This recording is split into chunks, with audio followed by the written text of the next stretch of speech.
মই কালাচাৰ আঞ্চলিক বালিকা এম ই স্কুলৰ প্ৰধান শিক্ষক হয়। মই আজি ছাত্ৰ ছাত্ৰীৰ মাজত পানীৰ যে চাপ বা পানীৰ যে হেঁচা দিয়ে সেই বিষয়ে এটা প্ৰজেক্ট কৰিছোঁ। পানীৰ চাপ গভীৰতাৰ ওপৰত নিৰ্ভৰ কৰে। পানীৰ গভীৰতা বঢ়াৰ লগে লগে ইয়াৰ চাপো সকলো দিশতে বাঢ়ি যায়।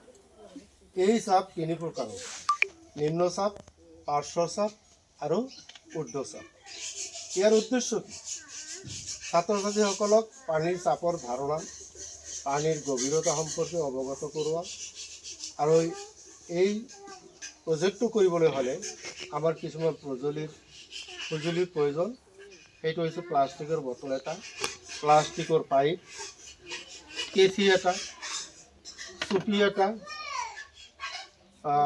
ৰবৰ ড্ৰাপৰ অন্যান্য সা সঁজুলি। এতিয়া পানীৰ চাপৰ পৰীক্ষামূলক বৰ্ণনা তোমালোকে অলপ কৰিছা।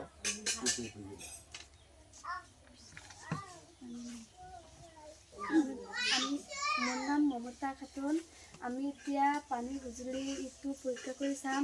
আমি এটা লৈছোঁ প্লাষ্টিকৰ বটল আৰু চেলাইনৰ পাইপ আৰু চুপি এটা। আমি এতিয়া তলটো খুলি দিম। এইটো খুলি দিয়াৰ লগে লগে তলপিনে পানী পৰিব। এইটোক কোৱা হয় নিম্ন চাপ। আৰু আমি এইটো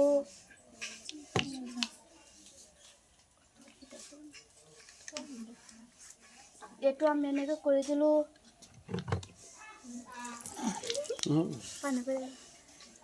এইটো পানী পৰি আছে, এইটো হওক পাৰ্শ্ব চাপ। আৰু আমি এতিয়া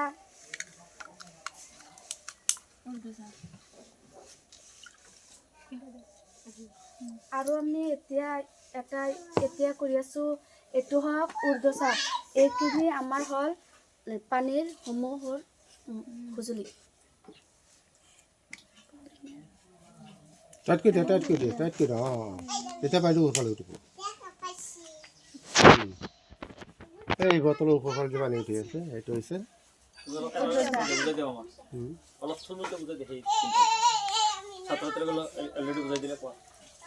এতিয়া তোমালোকে কি বুজিলা? পানী যে হেঁচা দিয়ে। এতিয়া পানীৰ চাপ আমি কেই প্ৰকাৰ পাইছোঁ? কি? তাৰমানে ওপৰেৰে বৈ গ'লে সেইটো কি হয়? আৰু চাইডেদি যিটো ওলাই যায় সেইটো কি হয়? আৰু তলেদি যিটো ওলাই যায় নিম্ন চাপ। যেতিয়া আমি ইয়াৰ পৰা কি শিকিলোঁ যে পানীৰ তিনিটা চাপ আছে: ঊৰ্ধ্ব চাপ, পাৰ্শ্ব চাপ আৰু নিম্ন চাপ। Thank U.